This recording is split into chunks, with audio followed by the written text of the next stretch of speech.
안녕하세요. 부동산 전문 변호사 이찬승입니다.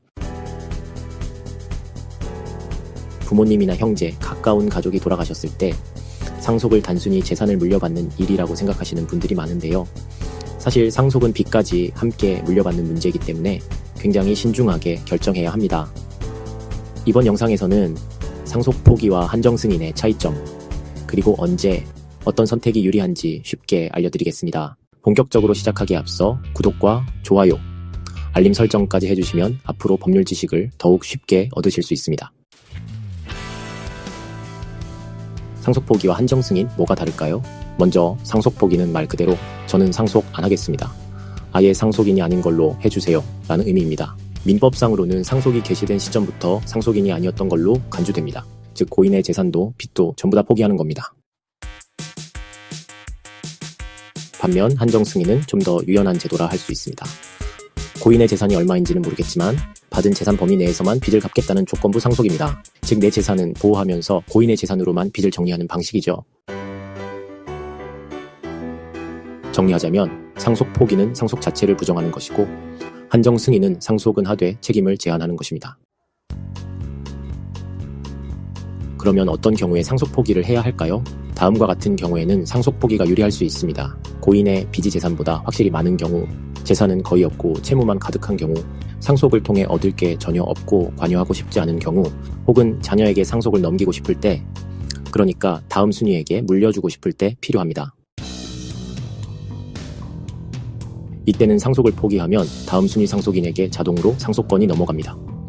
예를 들어 형이 상속을 포기하면 그 자녀에게 상속권이 넘어가는 시기죠. 따라서 사전에 가족 간 협의가 반드시 필요합니다. 그렇다면 한정 승인은 언제 필요할까요? 한정 승인은 다음과 같은 경우에 적극적으로 고려해야 합니다. 고인의 채무가 있는 건 확실하지만 금액이 정확히 얼마인지 모를 때, 고인의 재산 중 부동산 예금 등 일부라도 상속받고 싶은 게 있을 때, 채무보다 재산이 더 많을 수도 있다고 판단될 때, 재산은 있고 그 재산으로 채무를 정리할 수 있는 경우, 이처럼 확실하지 않거나 상속 재산 일부라도 보전하고 싶을 때는 한정 승인을 하는 것이 좋습니다. 그리고 다음과 같은 경우에는 한정 승인을 반드시 고려해야 합니다. 상속인이 여러 명인 경우 그중 한 명이라도 한정 승인을 하면 그 사람의 후순위 상속인에게는 빚이 대물림되지 않습니다. 상속인들이 상속 재산의 채무뿐이어서 단순히 상속 포기만 했다가는 그 자녀들에게 채무가 자동으로 상속됩니다. 따라서 상속인이 여럿이라면 그중 한 명은 상속 포기가 아닌 한정 승인으로 빚의 대물림을 막아야 합니다. 상속 포기와 한정 승인은 절차가 그다지 복잡하지 않지만 타이밍이 중요합니다.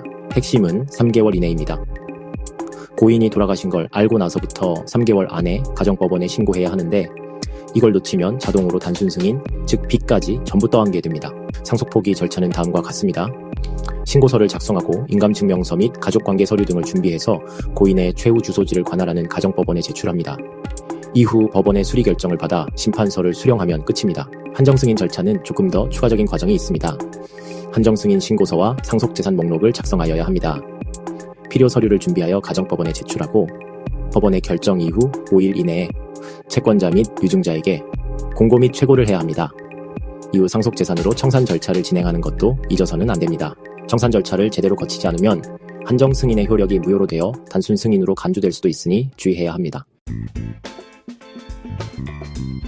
앞서 말씀드린 것처럼 3개월 규정은 철저히 준수해야 합니다. 또한 상속재산을 임의로 처분하면 단순 승인으로 간주될 수 있으니, 예를 들어 고인의 통장에서 돈을 인출하는 등의 행위도 주의가 필요합니다. 상속 포기를 했다 하더라도 자녀까지 자동으로 포기가 되는 것은 아닙니다. 또한 대습 상속이 발생할 수도 있으므로 손자녀가 따로 상속 포기를 해야 하는 상황일 수도 있으니 면밀한 법률 검토가 필요합니다. 상속 포기를 할지 한정 승인을 할지를 결정하려면 우선 고인의 상속재산, 채무 등을 먼저 조사해야 합니다. 부동산 등기부등본, 은행 예금잔고, 대출, 카드 사용 내역, 보증 채무 여부, 신용정보 등의 조회가 필요한데, 이러한 조사를 일괄적으로 진행할 수 있는 원스톱 서비스가 있습니다. 상속은 단순히 남겨진 재산을 나눠 갖는 문제가 아니라 빚과 책임까지 승계되는 민감한 문제입니다.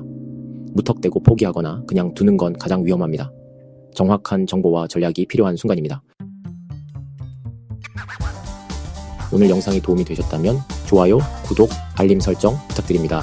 상속 관련해서 더 궁금한 점 있으시면 댓글로 남겨주시거나 빛으로로 전화 주셔서 이찬승 변호사를 찾으시면 보다 빠르게 문제를 해소하실 수 있습니다.